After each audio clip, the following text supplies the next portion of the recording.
कवितावली की तीसरी सूक्ति कह रही है, लपट कराल ज्वाल जाल माल दौ दिसी, धूम अकुलाने पहचाने कौन काई रे, पानी को ललात बिललात जरे गात जात, परे पायमाल जात भ्रात तो निभाई रे, प्रिया तू पराई नाद तू पराई, बाप बाप तू पराई, पूत पूत तू पराई रे, तुलसी बिलो की लोग व्याकुल व्याल कहे, ले दस शीश अब बीच चक चाई रे।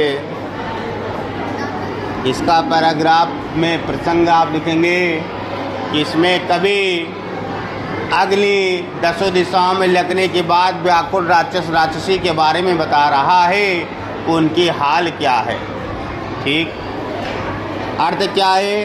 लपट कराल ज्वाल जाल दो दिशी, दो दिशी यानी दसों दिशाओं में भीषण अग्नि लग चुकी है, अग्नि की लपटें उठ रही हैं। लपट कराल, लपट यानी अग्नि की लपटें, कराल होने बड़ी तीव्रता से, ज्वाल जाल माल सभी कुछ जला करके, दसों दिशाओं में, नहीं दसों दिशाएं, दिशाएं कितनी होती हैं? 10, तुम लोग को पता है 4, लेकिन दिशाएं होती हैं 10। ठीक है।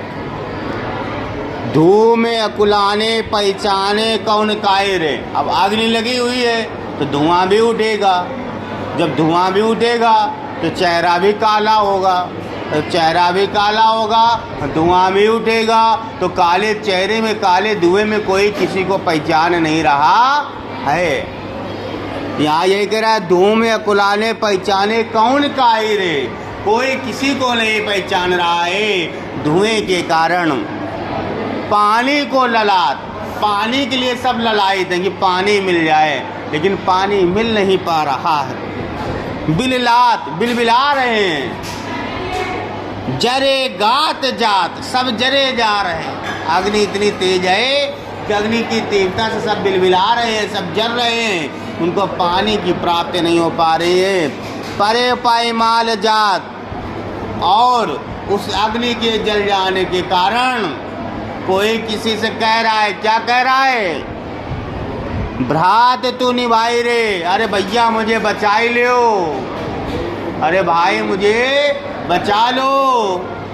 पिया तू पराई नात तू पराई, उसमें पत्नी पति पत्नी से कह रहा है, अरे पत्नी जी तुम भाग जाओ, हमें ना बचाओ। पति कह रहा है, और पत्नी क्या कह रही है? पति तुम भाग जाओ, हमें ना बचाओ। बचा तो वैसे भी नहीं पाओगे, तुम ही भाग जाओ। बाप बाप तू पराई, बाप कोई किसी का पिताजी होगा, अगर पिताजी तुम भाग जाओ, हमें ना बचाओ। पूत पूत तू पराई रे, तो पूत कोई पिता अपने पूत से करा, नहीं बचड़ा है बतुआ तुम भाग जाओ, हमें ना बचाओ। इस अगली में सब ऐसे ही कर रहे हैं, सब ऐसे ही कोराम मचा रहे हैं।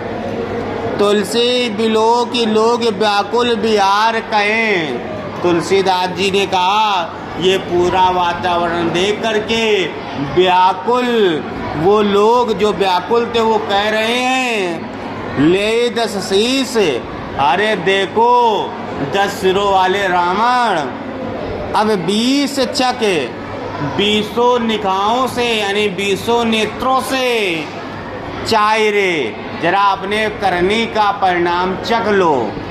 यानी कह रहे हैं रावण, अपने 10 सिरों में लगी हुई 20 आँखों से ये वातावरण को देख करके जो तुमने कर्म किया है उसके फल को देख लो, उसका परिणाम क्या है।